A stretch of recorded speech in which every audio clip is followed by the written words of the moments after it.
Assalamualaikum warahmatullahi wabarakatuh. Kami dari kelompok 10. Di sini kami akan menjelaskan materi tentang sistem pertahanan pada tubuh. Adapun topik materi yang akan kami jelaskan, yang pertama ada program dan jenis imunisasi, yang kedua ada faktor yang memengaruhi sistem pertahanan pada tubuh, yang ketiga atau yang terakhir ada gangguan sistem pertahanan pada tubuh. Berikut penjelasannya. Kita masuk ke materi yang pertama.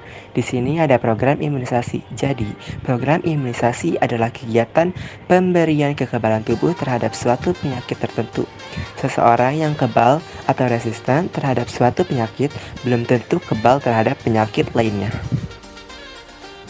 Juga bertujuan untuk menurunkan angka kematian akibat penyakit infeksi yang dapat dicegah dengan imunisasi. Nah, biasanya dilakukan dengan cara memasukkan vaksin ke dalam tubuh melalui suntikan atau diteteskan melalui mulut. Selanjutnya di sini ada jenis-jenis imunisasi. Nah, jenis-jenis imunisasi ini terbagi menjadi beberapa bagian. Di sini ada 12 bagian yang kita akan jelaskan. Yang pertama ada imunisasi BCG atau Bacilla Calmette-Guerin, yaitu untuk mencegah penyakit tuberkulosis (TBC). BCG diberikan kepada bayi yang baru lahir sampai usia kurang dari 2 bulan. Yang kedua ada imunisasi hepatitis B untuk mencegah penyakit hepatitis B atau infeksi organ hati. Vaksin ini diberikan sebanyak 3 kali, yaitu 12 jam setelah lahir, saat bayi berumur 1 bulan dan usia 3-6 bulan. Selanjutnya yang ketiga ada imunisasi polio, yaitu untuk mencegah penyakit poliomyelitis yang dapat menyebabkan kelumpuhan. Imunisasi polio di Indonesia dilakukan dengan cara meneteskan vaksin sabin sebanyak 2 tetes sebanyak 4 kali, yaitu saat setelah bayi lahir, umur 2 bulan, 4 bulan, dan 6 bulan. Pemberian vaksin ini diulang pada usia 18 bulan dan 5 tahun. Yang keempat ada imunisasi DPT, yaitu untuk mencegah 3 macam penyakit sekaligus seperti difteri, pertusis atau batuk rejan, dan tetanus. Vaksin ini diberikan saat bayi berusia lebih dari 6 minggu, 4 bulan, dan 6 bulan. Pemberian vaksin diulang pada usia 18 bulan, 5 tahun, dan usia 12 tahun dengan vaksin DC atau difteri tetanus atau TT, tetanus toxoid, dalam program BIAS atau Bulan Imunisasi Anak Sekolah. Kelima ada imunisasi campak, yaitu diberikan pertama kali saat anak berusia 9 bulan. Vaksin campak 2 diberikan saat anak berusia 6 tahun melalui program BIAS. Keenam ada imunisasi HIB atau Haemophilus influenza tipe B untuk mencegah penyakit meningitis atau radang selaput otak. Vaksin HIB diberikan mulai usia 2 bulan dengan jarak pemberian dari vaksin pertama ke vaksin berikutnya adalah 2 bulan.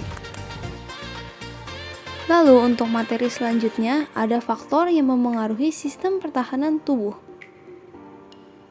Beberapa faktor yang memengaruhi sistem pertahanan tubuh sebagai berikut. Yang pertama, genetik atau keturunan. Yang kedua, ada fisiologis. Yang ketiga, stres. Yang keempat, usia. Yang kelima, hormon. Yang keenam, olahraga. Yang ketujuh, tidur. Yang kedelapan, nutrisi. Yang kesembilan, pajanan zat berbahaya. Yang kesepuluh, racun tubuh. Dan yang terakhir, penggunaan obat-obatan. Gangguan sistem pertahanan tubuh. Gangguan sistem pertahanan tubuh meliputi hipersensitivitas, alergi, penyakit autoimun, dan imunodefisiensi. Yang pertama adalah hipersensitivitas atau alergi. Hipersensitivitas adalah peningkatan sensitivitas atau reaktivitas terhadap antigen yang pernah dipajankan atau dikenal sebelumnya. Pada umumnya, terjadi pada beberapa orang saja dan tidak terlalu membahayakan tubuh. Antigen yang mendorong timbulnya alergi disebut alergen. Contoh alergen yaitu spora kapang, serbuk sari, rambut hewan, kotoran serangga, karet lateks, obat-obatan dan bahan makanan, siklus susu, kacang, udang, dan kerang. Yang kedua yaitu penyakit autoimunitas. Autoimunitas adalah kegagalan sistem imunitas untuk membedakan sel tubuh dengan sel asing, sehingga sistem imunitas menyerang sel tubuh sendiri. Contohnya artritis rheumatoid, penyakit Graves, hipertiroidisme, anemia perniciosa, penyakit Addison, systematic lupus erythematosus, SLE, diabetes mellitus tergantung insulin, DM tipe 1, dan multiple sclerosis, MS, penyakit neurologis kronis. Yang ketiga yaitu imunodefisiensi.